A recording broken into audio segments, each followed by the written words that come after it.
Hi guys, welcome back to another episode of the You Can Call Me Goddess podcast.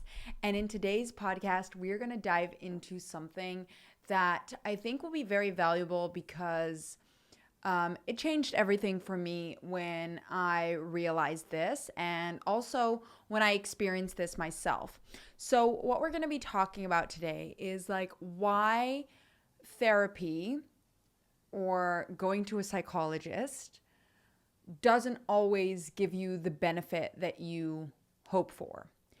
I mean, it can, but why it's not as effective, why it's not always as effective. And the reason we're going to be talking about this is because I, over my life, have been to multiple psychologists, and that was because I struggled with OCD from when I was about 7 or 8 years old, I believe, right up until, well, my teenage years, because it started like developing in different areas.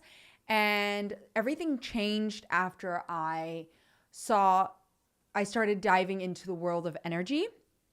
And I actually met a previous coach slash mentor of mine who showed me something totally different, a different approach that really changed my life into what I am doing today. It was like one of the catalysts. I mean, everything is, but yeah. So I want to dive into that topic today, and I'm going to tell you a little bit about my experience and why that may be happening. So first of all, I think it's incredibly powerful when you decide that you want to change for the better. And when you have like the self-awareness of like, hey, I probably need help to get out of wherever I am in right now, whatever I am in right now. Because here's the thing, it has been like a stigma or a belief that, whenever you are going to a psychologist, even when I was a teenager, I was like very embarrassed to tell people at school, so I didn't, that I would need to leave class to go see a psychologist, right? Because you immediately get this like label of being crazy or you're not okay. And that label is starting to change more and more now that, we grow in the world and things change. But in some societies and some cultures, it is still really much viewed like that.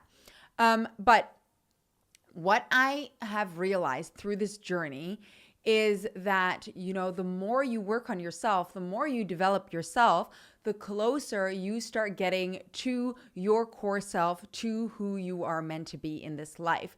And I think the greatest investment, the greatest project I've worked on is myself. And I will always say that because that is what changed everything. And that's what made me realize how powerful I am and what I'm meant to be doing in this world and how I'm meant to be guiding others eventually.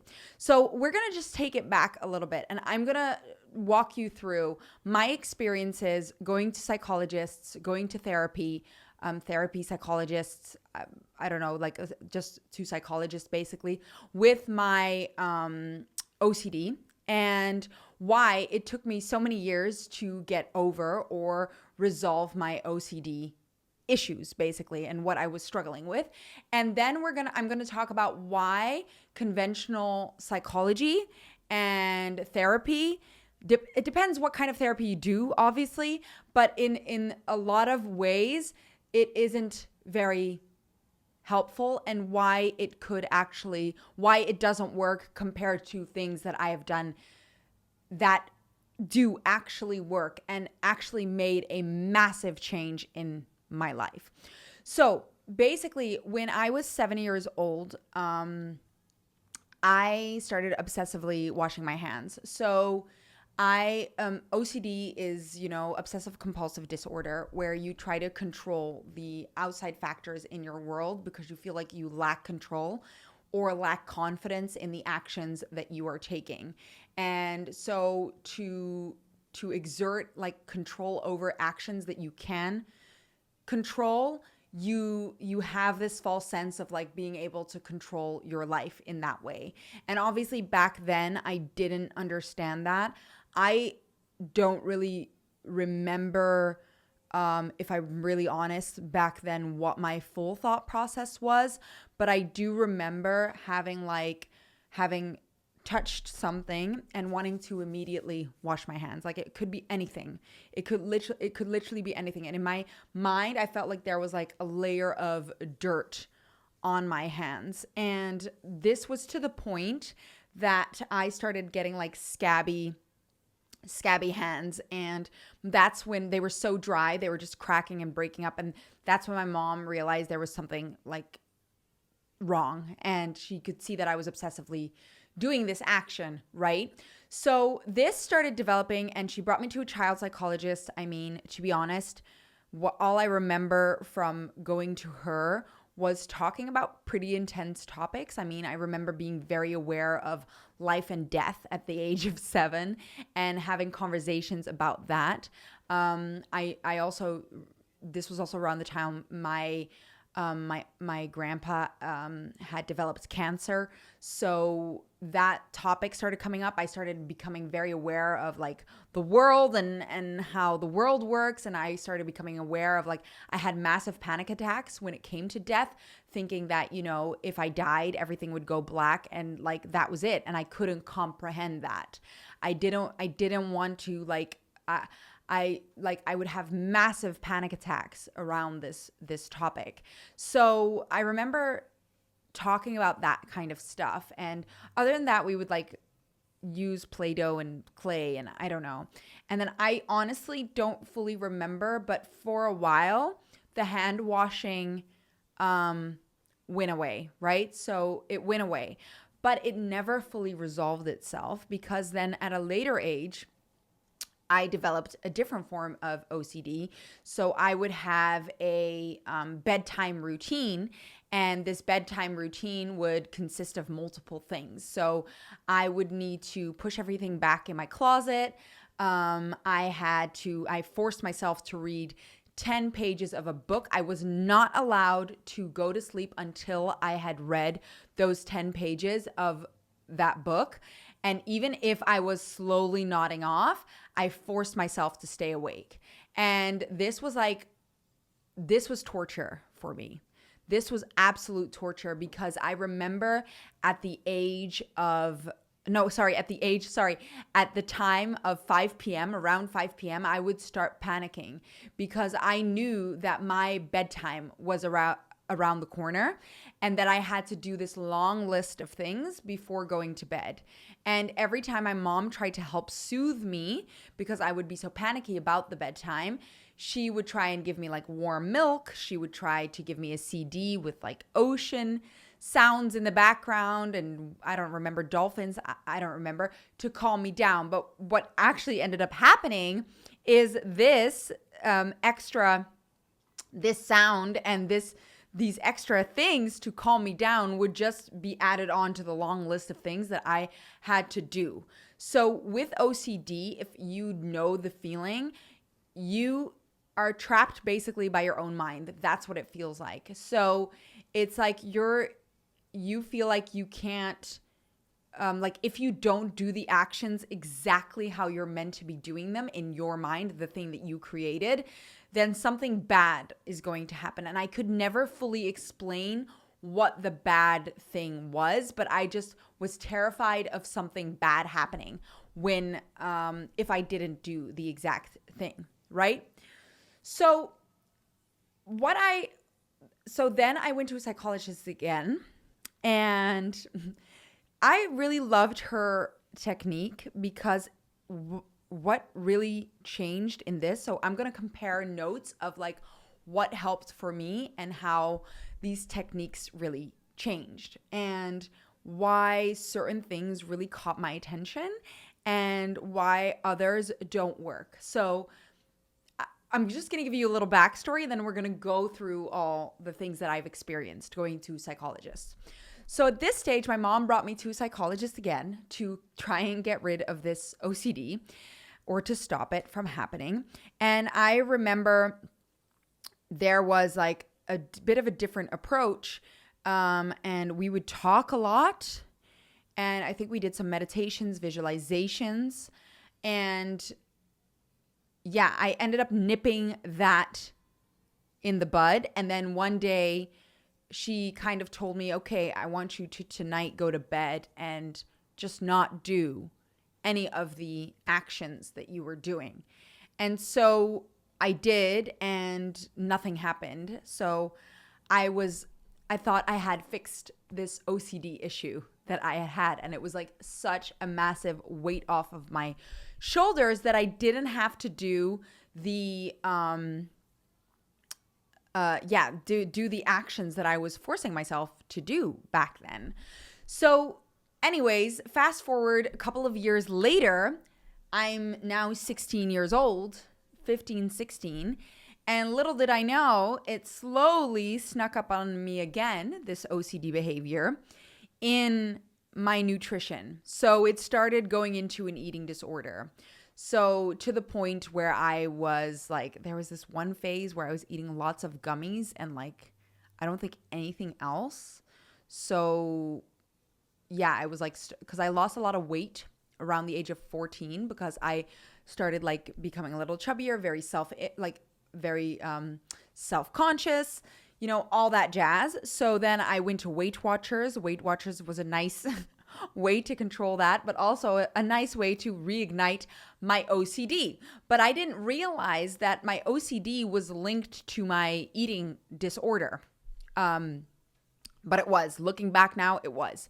So I lost a lot of weight, and then I basically started developing these weird eating habits. So eating as little as possible, then only eating gummies. I remember there was this one phase there. Then at 16, it started turning into obsessive training and obsessive eating disorder behaviors as well. Like it wasn't anorexia, it wasn't bulimia, it was somewhere in between. It was an OCD thing where I would there was like this time where I was obsessively eating carrots only to keep my hunger down. And I felt like if I ate carrots, then at least, I would eat low calorie foods, but fill myself up to the point that my skin literally turned yellow. So this obsession and this like obsessive behavior, this compulsive behavior started transferring into my eating behaviors. And it was like this weird, like this sense of I needed to control this stuff, right? Like it was like, otherwise I would panic. I would need to get my workouts in. I would need to eat this way because otherwise, my body wouldn't be the shape that I wanted it to be. I would gain weight. So there was like this obsessive behavior around that, and it kept developing actually right up until in my 20s where I was competing in a bodybuilding competition. So at this stage, my mom got very worried at around 16. She took me to an eating disorder clinic. I did not like the vibe. I told her, no, I don't want to be here. So we left. That was the end of that because I was quite stubborn. And then she took me to a dietitian who also I didn't want to listen to because she didn't, in my eyes, look like someone I wanted to look like. So why would I listen to her? So I didn't listen to her. And then later on, basically in relationships and the eating behavior, I don't really remember how we ended up there, but I think my mom suggested me going because I started having my first boyfriends and things like that. And that added another layer of like self-image healing, right? A lot of like self-image healing, a lot of like challenging those beliefs that you have about yourself with this toxic relationship that I was in. Well, it was just like, he was apparently cheating on me all the time. I didn't know. I pretended to not know. I felt this obsessive need to get like validation from him. And yeah, so I went to another psychologist. No, first in between, my mom sent me to one. This psychologist really got me because immediately as I came in, we had the one consultation. First of all, I didn't feel safe. So she was sitting and then there was like someone taking notes on the side, some intern. And she immediately, right off the bat, on the the first session, she was like, okay, so next session, we're going to be talking about medication. And I was like, yeah, no, we're not. I was like, I didn't say that, but I left and I said to my mom, I'm not going back there because I don't need medication, right? I'm sorry, I'm not doing that. Thank you, intuition, for having my back then already. I'm so happy that I already believed in my power somewhere deep down that I could battle this without all the extra crap, right? So, and this is not saying that, if you did any of that, that was meant for you. Like maybe like this was my own personal story, and I could just feel within that I didn't need that there was another way I could do this. So, and then I went to another psychologist, and oh God, that I was also like, I'm done with this. She's not giving me any value. So basically what it actually got me to do, first of all, I ended up studying psychology because I wanted to understand how all of this worked. I was very intrigued. I've always wanted to help and coach people. And so having studied psychology, I also understand, like, it has given me a lot of perspective on a lot of things, but it also showed me, because I remember studying psychology, and when I entered, it's very research based, which is fine. Like, I love that, but it wasn't very like you could get straight A's, get the best grades in psychology, but be so terrible at connecting with people that, how are you going to be a good psychologist? Like, I never comprehended that. And also, it's your real life experiences that, that will help you. Because I ended up going, I don't remember what stage this was at, but I remember going to another, he was an energy worker.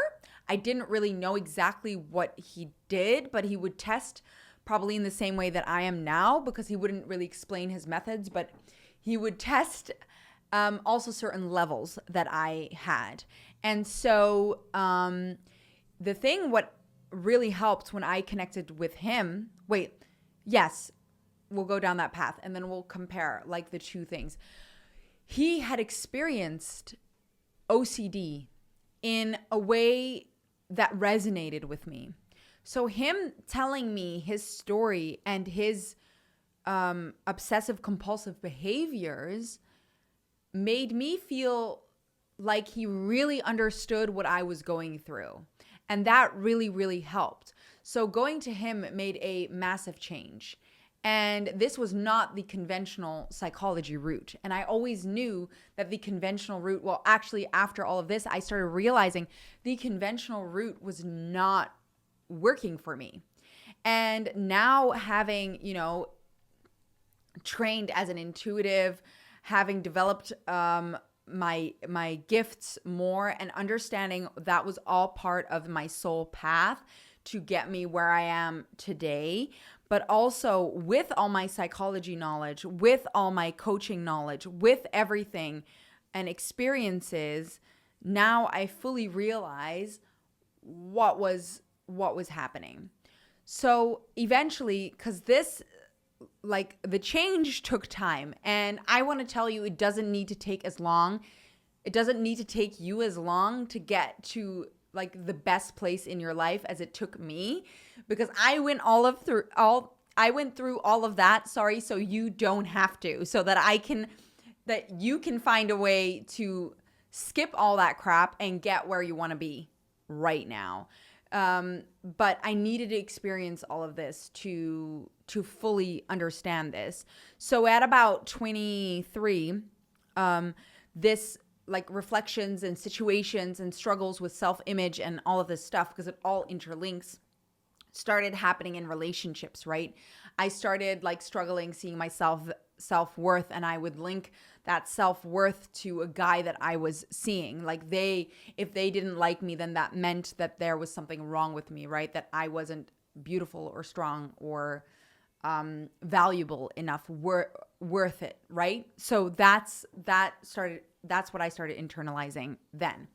And also I started questioning my intuition back then, because I'm sure you all know the feeling where you're dating someone and suddenly they ghost you or they reject you. And that we spoke about this in the rejection podcast.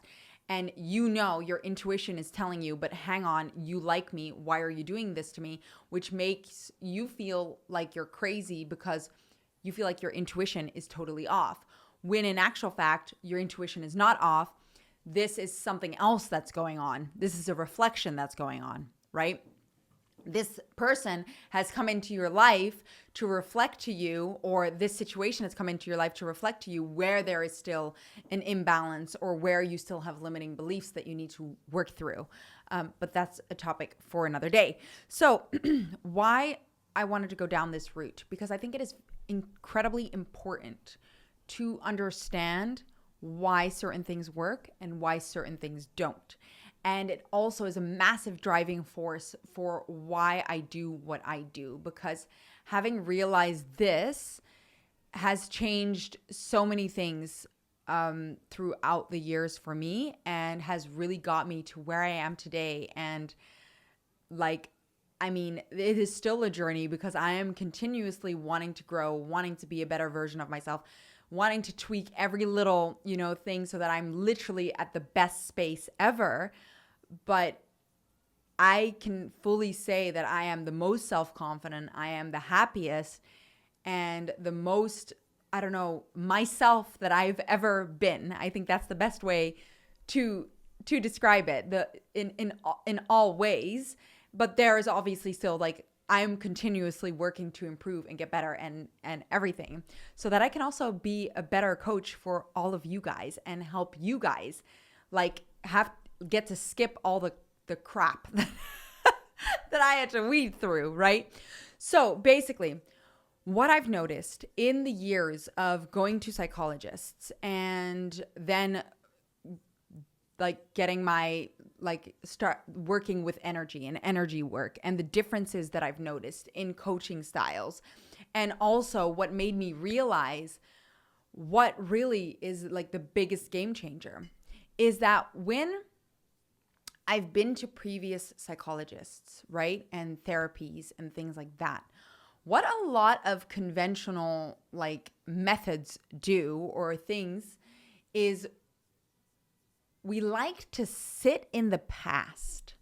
So a lot of the time when I would go to a psychologist, it's like digging up the dirt, basically, and going back to places that have affected you. And somehow we want that, right? Like, I remember wanting that, like, oh, I need to feel the sympathy and get into that victim mentality, and the hardships that I've gone through. And I even remember in uni having like this weird conversation with friends where we were literally trying to one up each other with how much of a troubled or difficult past we had. Why? Because you want to be special, right? You want to be known to have overcome more. It's like this wanting to stand out and be special. So if you've gone through more, that makes you more special. That makes you need more love and need more sympathy, right? And that's always where these things come down to. So having gone to psychologists, like, I don't remember all of the techniques because I was very young at 7 years old. I remember conversations that I had, speaking about death and questioning all of that, but I don't remember what else we did other than activities. But with more recent psychologists that I had gone to, like, it's already more than 10 years ago, but yeah, it's probably more than almost 15 years ago. But basically, I remember, like, for example, the one that wanted to give me medication on the second session, what I was feeling and what I noticed in these conventional sessions, right, that I'd experienced, was they want to go and rehash the past. So what you do a lot in psychology is you go back to what happened to you, and what this does, it just brings up more memories and more proof of situations and circumstances that allow you to feel the way that you feel right now. And I'm not saying there's anything wrong with you feeling the way that you feel right now. But the problem with that is you make these things more prevalent and more present in your life. That doesn't mean that in coaching, right, or in intuitive reads or intuitive in healing sessions, you don't go to the past. The only reason you go to the past is to figure out where this belief or this limiting belief started, right? But you don't need to rehash it. You don't need to sit in it, because what that does, it creates a victim mentality. It creates a look at, like, not putting it down, because if you've been through crap, like, of course you want to, like, it's okay to go back and figure out where it came from. There's nothing wrong with that. But the problem with these techniques is that you kind of sit and recycle the past. You constantly remind yourself of the past. And so if you've listened to any of the other podcasts, or we dive into this in the free membership as well, in the free content, when you want to reprogram belief systems, what you need to do is you need to find proof of why the opposite is true. So if you're constantly proving to yourself these limiting beliefs that are true about you. So for example, I go back to how hard it was and unstable it was for me to move around a lot, and, you know, probably the influence of my parents, and I don't know, like you go back and you rehash to how you were feeling unsafe and unwanted and, you know, not loved. What that does, it just rehashes these beliefs and it solidifies them even more. So you are in that bubble of that negativity, right? Of feeling that victim mentality, of feeling that, yeah, you see, it's true. See, I knew it was true. So you start confirming and believing again that this is true about yourself. And I want you to think about how that creates a problem. Because if you listen to the previous podcast that we spoke on, and if you listen to any of the series that I've done, you start realizing that the cause of a reflection or an obstacle in your life is a limiting belief. And that limiting belief needs to be tackled so that you can grow and upgrade and, like, step above that obstacle, step out of that limiting belief. But if that limiting belief is constantly being rehashed and reconfirmed, and you're being reminded of this traumatic, difficult past that you've had, and you're constantly like being like babied, which happened to one of the psychologists that I've been to. She would baby me and it pissed me off. I remember like literally getting pissed off. You are not stepping into the powerful version that you are. You're actually regressing back into those scenarios and situations and being reminded of how terrible and hard it was, right? Which kind of allows you to keep sitting in that energy instead of seeing the power that you hold. And I'm going to show you the opposite experiences that I've had to show you the difference, right? Because this feels heavy, right? When you look back at all the difficulties and all the trauma and all the heaviness, and you're constantly rehashing it and going over it and, you know, like feeling like the victim and, oh, poor you, poor, like, of course. And I'm not saying this to diminish any struggles that anybody is going through. What I'm saying is it's not helpful to sit in that victim mentality, because the victim mentality is not going to get you anywhere. It's not. It's just not. When you can start taking full responsibility for where you're at right now, and you can start stepping into your power, that's when things start to change. So another take I want to give on that, and I realized that when I first started my membership and my business, is that I realized I didn't like it when coaches and psychologists and any coach, mentor, whoever you have that you're trying to learn from and who's trying to like get you to grow makes you dependent on them. When they create a dependency, that means the only way that you're going to step into your power is if you are with them, if you're going to sessions with them. So what they're actually doing is they're kind of like hooking you, and we can dive into that more. That's like a dark force thing. They're hooking you and they're holding you back. They're not allowing you to spread your wings and step into your power. They might not be conscious that they're doing this, by the way, just want to let you know that. But they are doing this in a way that's kind of holding you back, not stepping into your power, because some coaches, some psychologists, some people out there want you to keep coming back to them and kind of be dependent on them. And whenever I see that, I just don't think that they're a good coach, because a good coach, a good mentor, a good psychologist wants you to be able to do it on your own, wants you to have the power to step into your own full power and get you where you want to be. that is when they truly authentically want that for you. They will give you the tools to do it on your own. So that is something else that I came across. So basically, when I went to that one session where I had like this intake, get to know each other, I immediately was like, obviously my intuition didn't like the energy there. And I immediately like intuitively felt like, no, I don't want to be here. And especially when she threw out the medication, like that to me was like, you don't think I'm powerful enough I can do this on my own? I'm not like that far gone that I need medication. That was my thought process at the time. Again, if you like, in some cases it can help. Maybe that is the right route for you. But for me, it wasn't the right route because I knew deep down that I could step out of this on my own without any of that. So I immediately, there again, it was like making me dependent on something else, right? So I immediately exited that situation. Then when my mom came to me with this other psychologist that I ended up going to, oh my God, I remember just being like, what is this doing for me? Like, I remember sitting across from her and she was lovely and so sweet, right? But all she was doing was like, oh, yeah, that must be really tough. Yeah, that is really hard. And how did that make you feel? And I got the ick because I was like, excuse my French, bitch, how are you helping me right now? It's like, all you're doing here is you're telling me, oh, how sad.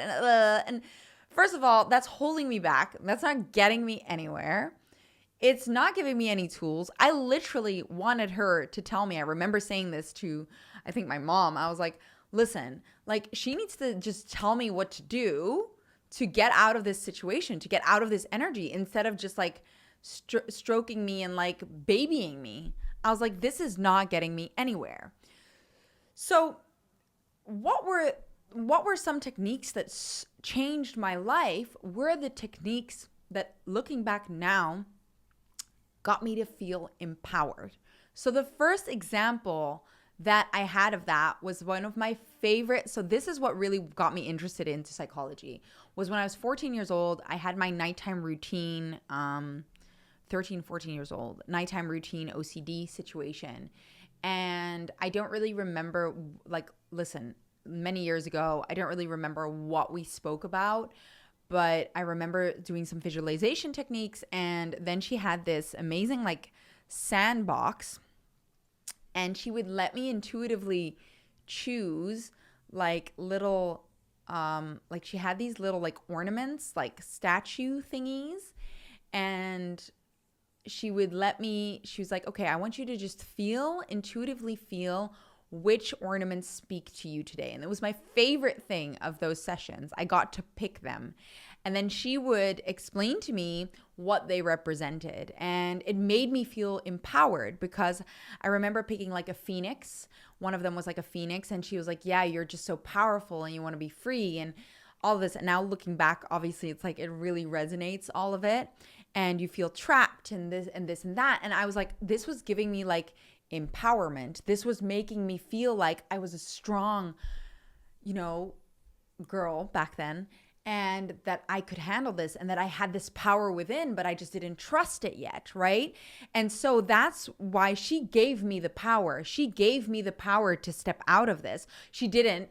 I had the power myself, but at the time she was like tapping into that power, right? And she believed that I could just do it on my own. And that's why after a couple of sessions, she was like, okay, tonight you're going to go to bed and you're not going to do any of this OCD stuff. And that's it. And I like, if you understand OCD, that's one of the scariest things that you can do. And I can't explain it unless you understand OCD. But it was so scary for me to go to bed without having to do the whole nighttime routine situation. But anyways, I did it and it felt so freeing and so empowering. But still, I hadn't healed the internal thing because it came back. So she was on the right track, right? She was touching something within me that made me feel strong and she could see my strength.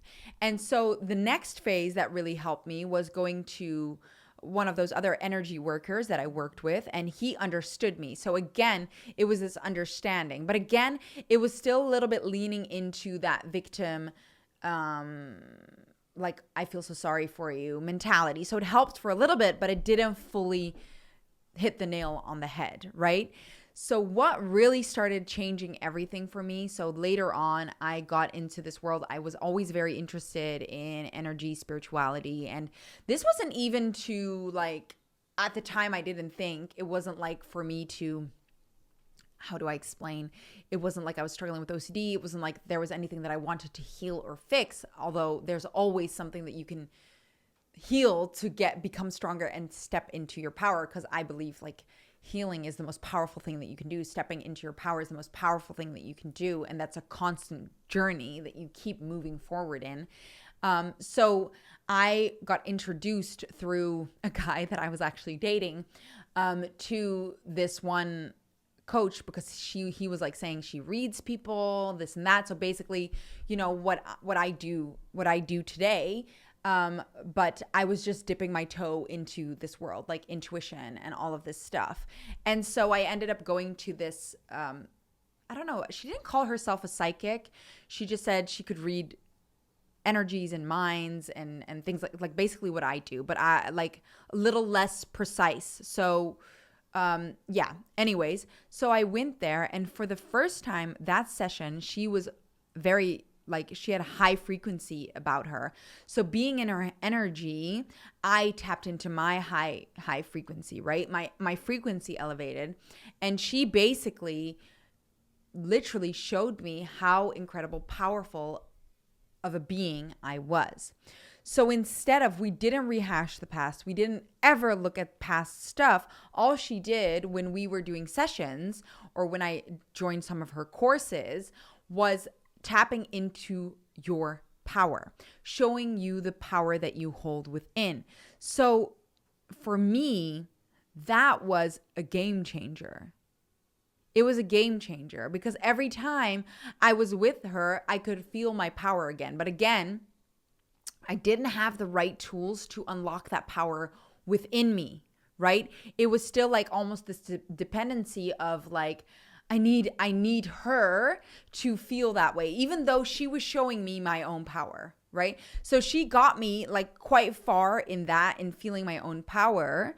And that's what made me really, really realize, like, going back and sulking and sitting in that victim mentality is not going to get you anywhere. The stuff that happened to you, your soul chose it to get you the biggest growth, right? The stuff that you've been through to get to where you are today is all part of your soul growth. It's all part of you stepping into your power. So if you're constantly leaning on that and blaming those situations for not being where you want to be right now, then you're not learning the lesson that your soul wants you to learn, because you have to conquer those obstacles and step into that power. Because if you hadn't been through all the crap that you'd been through, you wouldn't be the person you are today.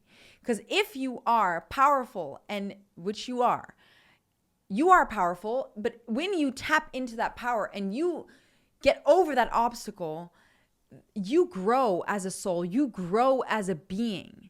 And that for me was a massive game changer, to see the power that I held within, right? So she, like, obviously knowing now more the universal laws, I remember she told me, because I was struggling in the dating situation and getting rejected, and now understanding, reflections, I was just not seeing my own value and worth. And, that was all part of that journey. But she said to me, listen, these guys that you're dating, they are feeling this power. They don't know, they can't explain it, but they're feeling your power and they're getting intimidated by it. And they don't know how to handle it. So, but the interesting thing is, like, this is what happens. You hand out certain scripts to people, and that's where reflections comes into play. And she couldn't fully verbalize that because she didn't understand the law of reflections. But you're handing out this script and they are just working off of the script. Your energy is communicating with them, and that's what's happening. But anyways, that's besides the point, because that's another topic that we can dive into, which we've dived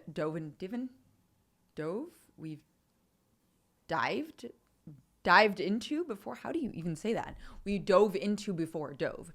But just the fact that she was actually showing me my power instead of like sulking in my past and trauma and all this crap, even with like emotions would release, and she wouldn't comfort me. She would just let me have that emotion and let it pass. Right? So that was such a new technique, but it was very like, it really showed me that when you can unlock someone's power within and show them how powerful they are, which you are, if you're listening to this, you are incredibly powerful, and you just need to start tapping into that power. That is what's going to allow you to grow. And knowing that now, and how I work with my clients and my members, I believe that when you can fully see your own power, when you can see how incredibly amazing you are, and fully embrace that, and fully feel that, and fully believe that in your core, that's the game changer. That's what gives you full control over your life. Because without you knowing it, you are creating literally everything around you already. So when you have the right tools, when you get the right tools and you start shifting this stuff, you become the most powerful being. Because as children of Source, we have that power, but we've just been so disconnected. So even in conventional therapy sessions and the way they handle that, it disconnects you even more. It actually holds you back from fully stepping into your power, because you're being babied, you're being held back. You're not being shown that all these obstacles that you're going through are all stepping stones to you being the phoenix that you are, to you being that powerful being that you are. And so, I mean, there's a time and a place for everything. But when you can start realizing that, because when we go back to that type of psychology and we just want to be babied and comforted, you're kind of holding yourself back, and you're kind of creating this identity that this trauma is you, when it's not, right? This trauma, these experiences that you've been through are all there to get you to conquer them and to step into your power, to step into the power that you hold.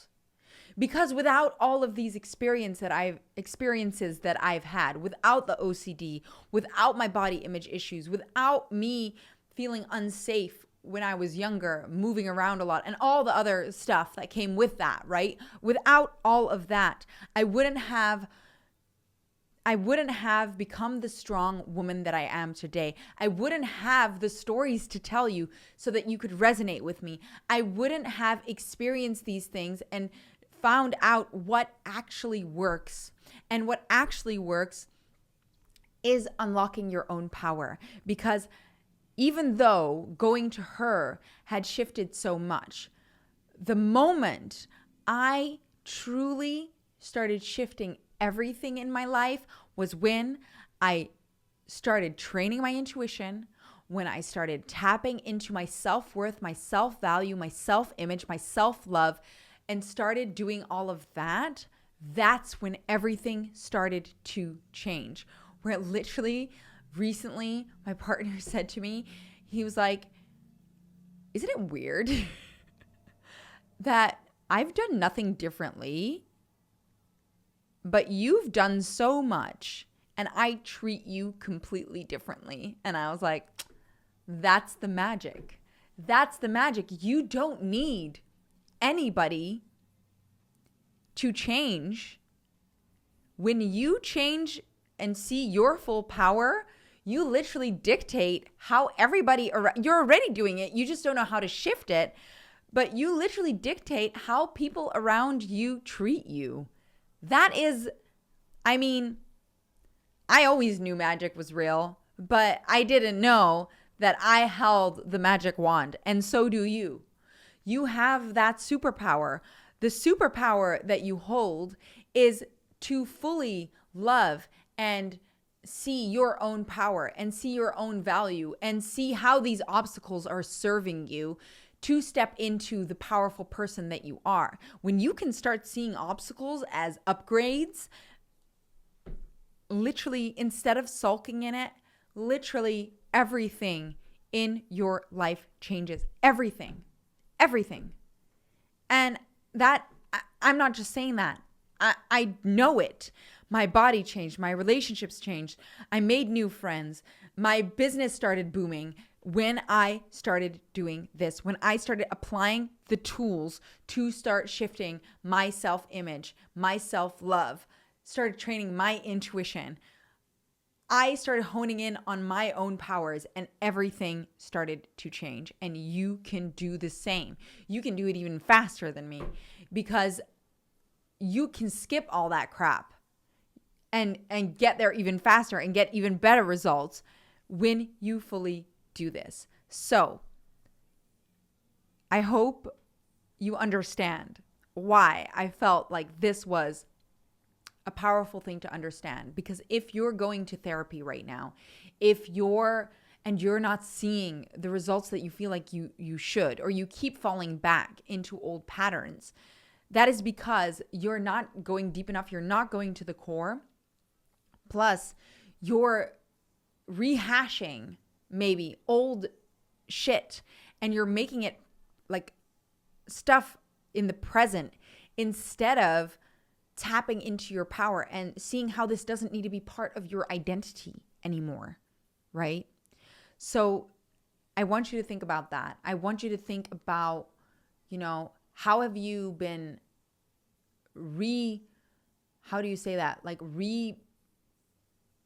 proving to yourself how these limiting beliefs are true, and start shifting that.